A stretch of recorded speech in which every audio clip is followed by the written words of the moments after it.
Hey everyone out there in SEO world, it's Dan at Evolving SEO for episode 21 of NoBoard SEO. I'm really starting to have fun doing these. I've always had fun, but I think they're getting more and more fun as we go. So today I wanted to address a topic that's come up a little bit that I just kind of want to clear up maybe any misconceptions and then explain how this can be helpful for SEO. And that topic is the 80-20 principle, the 80-20 rule, whatever people want to call it. Some people even call it the Pareto principle. Pareto is the person that originally came up with the whole 80-20 thing. And this came up because John Doherty just interviewed Leo from Buffer on his website. You should go check out that interview, by the way, on John's website. It was really fascinating and informative, and Buffer's doing some really awesome things, and I'm a Buffer user. But the 80-20 rule was kind of mentioned in passing, and this is definitely not, a criticism of Leo or, saying that they're doing anything wrong. It just, as someone that's read the 80-20 book probably 4 or 5 times and listened to it on audiobook a lot and kind of really studied it, I just wanted to talk about it a little bit to maybe clear a few things up and say how it can be used for SEO. So what Leo said in this interview was he was talking about how Buffer is dividing up their marketing, and he said something to the effect of, we spend about 80% of our time doing content that we know is going to go really well, doing marketing that's more or less playing it safe, and 20% of their time doing things that are, a little more risky or off the beaten path and that kind of thing. And, what he's basically saying is that you've got time, which is one thing, and they do 80% of it on one part of content or marketing and 20% on the rest. And what the 80-20 principle really is, and the analysis really is the relationship between input and output, or kind of like effort and reward, or effort and result. So what the 80-20 rule or analysis really requires is 2 sets of data that need to be compared to see where the effort is arriving at a result. And so what Leo is referring to is more like just dividing up one set of data, which is time or effort, into 80% of it is spent here and 20% of it is spent there. And maybe he was insinuating, a further, carrying of that data to what the results are. Maybe he was insinuating that the 20% that they spend on, risky or less done marketing efforts result in 80% of the results or the reward from that. So maybe he was, and I'm not sure. And again, this is no criticism. I just want to make sure that the information about 80-20 that's out there remains true to what it was supposed to mean. And then as SEOs and as marketers, that we can use that information really to our advantage, because I've used this in a number of situations, and even in my own personal business, to bring some really tremendous results. So that's kind of what the 80-20 rule is. You have 2 sets of data and you need to compare them. And one set of data is the input and the other is the output or the result. So how can we use this for SEO? So there's a lot of ways we can use this. For example, you can look at the content, which is the input, and traffic, which is the output. So one thing that I've done a number of times on client sites is look at the landing pages from Google and all the content on the site that's indexed in Google, which is landing page, and look at the traffic in analytics that has come from those landing pages. So what I tend to find is 10 or maybe 20 landing pages that are resulting in 80, 90, or sometimes even more % of the traffic on the site. So let's say, just for a hypothetical sake, we have a site that has 100 pages, right?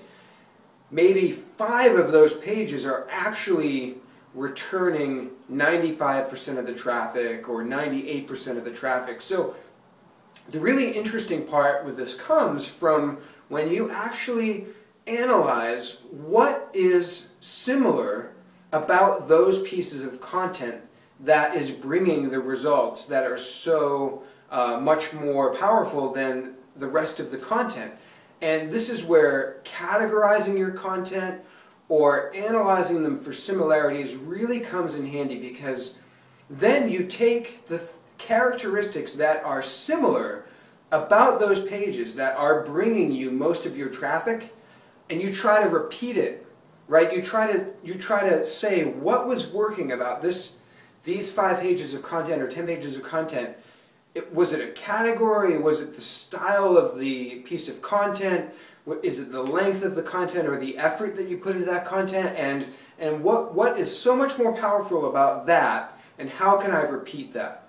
So there's one way you can do that. Another way that you can do an 80-20 analysis in SEO is you can look at your backlinks compared to referral traffic.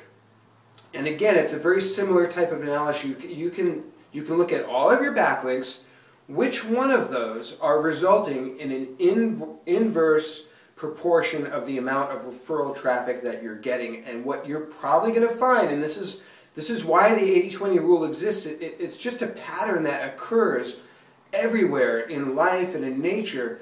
It's not something fabricated. What Pareto, did was more or less uncover something that exists everywhere that you look for it. So what we're trying to do is leverage something that exists naturally and turn that into something more powerful. So if you look at your referral traffic or your backlinks, match it up to the referral traffic that you're getting, you're going to find probably 5, 10, 20, maybe 20% of your backlinks are bringing you most of your referral traffic. Again, what is similar about those backlinks? What is powerful? What is working about those backlinks that are bringing you most of your referral traffic?